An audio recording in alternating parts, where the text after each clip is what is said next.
Hallelujah, praise the lord. దేవుని యొక్క మహాకృపను బట్టి ప్రభువైన యేసుక్రీస్తు ఈరోజు మనందరితోటి తన గుర్తింపు మన ఎడల ఏ విధంగా ఉందో మనం తెలుసుకుందాం. హల్లెలూయా. అనునిత్యం మనం అందరం ఏం చేయాలి అంటే యేసే నామాన్ని గణపరుస్తూ యేసు ప్రభు కొరకు సాక్షిగా జీవిస్తూ దేవుడు మన జీవితంలో చేసిన అద్భుత కార్యాలని మనము వ్యక్తపరిచే వారిగా ఉండాలి. యోహాను సువార్త 1వ అధ్యాయము 12వ వచనంలో వాక్యం ఏమంటుందంటే మనమందరము దేవుని యొక్క పిల్లలుగా ఉన్నాం. హల్లెలూయా. 2 కొరింథీయుల 5వ అధ్యాయం 17వ వచనంలో మనమందరము నూతన సృష్టిగా ఎంచబడతా ఉన్నాం. ఎఫెసీయుల 1వ అధ్యాయము 7వ వచనంలో మనమందరము విడుదలని విముక్తిని మనము పొందుకున్నాం, ఒక లిబర్టీని కలిగి ఉన్నాం, ఒక ఫ్రీడమ్ని కలిగి ఉన్నాం అని చెప్పి దేవాది దేవుడు చాలా స్పష్టంగా చెప్తా ఉన్నాడు. అదేవిధంగా 2 కొరింథీయుల 5వ అధ్యాయం 21వ వచనంలో క్రీస్తు యేసు యొక్క రైచియస్నెస్ని అంటే నీతి కార్యాలని మనం అందరం పొందుకుని ఉన్నాం. అదేవిధంగా రోమీయులు 8వ అధ్యాయము 37వ వచనం, ఐఎమ్ మోర్ దెన్ కాంకరర్, నేను బలాఢ్యుణ్ణి. దేవుడు గిద్యోని పిలుస్తూ ఉంటాడు, పరాక్రమమైన బలాఢ్యుడా. ఇటువంటి విధంగా ప్రభు అయిన యేసుక్రీస్తు నన్ను చూస్తా ఉన్నాడు. ప్రియ సహోదరుడా, 1 పేతురు 2వ అధ్యాయం 9వ వచనంలో I am the holy nation, I'm the chosen person. నిజంగా ప్రభు అయిన యేసుక్రీస్తు జగత్తు పునాది వేయకముందే, గర్భంలో రూపిపోవడం ముందే పేరు పెట్టి మనందరినీ పిలిచి తన సొత్తుగా మార్చుకున్నాడు. ఒక ఉన్నతమైన స్థలంలో మనందరినీ కూర్చోబెట్టి ఉన్నాడు. దాన్ని బట్టి మన యేసయ్యకి మహిమ కలుగును గాక. ఎఫెసీయుల 2వ అధ్యాయము 6వ వచనంలో నేను ఒక ఉన్నతమైన స్థితిలో కూర్చొని ఉన్నాను, పరిశుద్ధమైన స్థలంలో నేను కూర్చొని ఉన్నాను. ఇటువంటి గొప్ప ఆధిక్యతని మన ప్రభు అయిన యేసుక్రీస్తు మనందరికీ అనుగ్రహించి ఉన్నాడు. అదేవిధంగా రోమీయులు 8వ అధ్యాయం 1వ వచనం, therefore there is no more condemnation in Christ Jesus.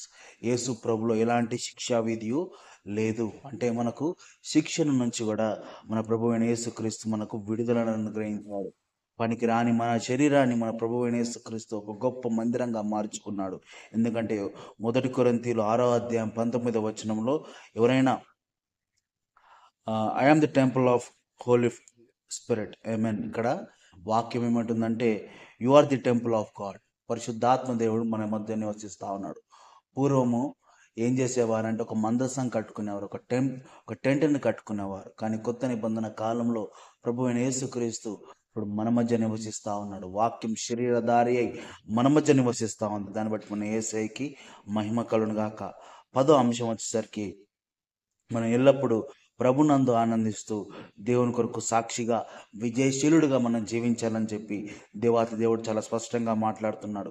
1 కొరింథీయులు 15వ అధ్యాయము 57వ వచనం, but be thankful to God which had given the victory through our Lord Jesus Christ, amen. ప్రభు అయిన యేసుక్రీస్తు యందు మనకు విజయము కలుగుతుంది అని చెప్పి దేవాది దేవుడు చాలా స్పష్టంగా మాట్లాడుతున్నాడు. కాబట్టి మనమందరం ఏం చేయాలి అంటే అనుదినము మనము ఇవన్నీ వ్యక్తపరుస్తూ, అంటే కన్ఫెస్ చేస్తూ, మనం ఒప్పుకుంటూ దేవుని కొరకు సాక్షిగా జీవించాలి. ఒకసారి నేను చెప్తాను, దయచేసి మీరందరూ ఏకీభవించాలి. I'm the child of God, I'm the new creation, I have forgiveness in Christ Jesus, I have righteousness of God through Christ Jesus, I am more than conqueror, I am chosen, royal and holy, I have seated in the heavenly places with Christ Jesus, I have freedom in Christ Jesus, and there is no more condemnation in Him. I am the temple of Holy Spirit.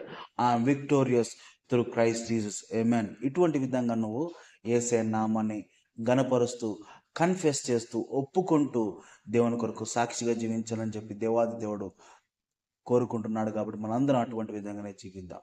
దేవుడి వాక్యం మనందరి హృదయంలో నిలుపును గాక. Praise the lord.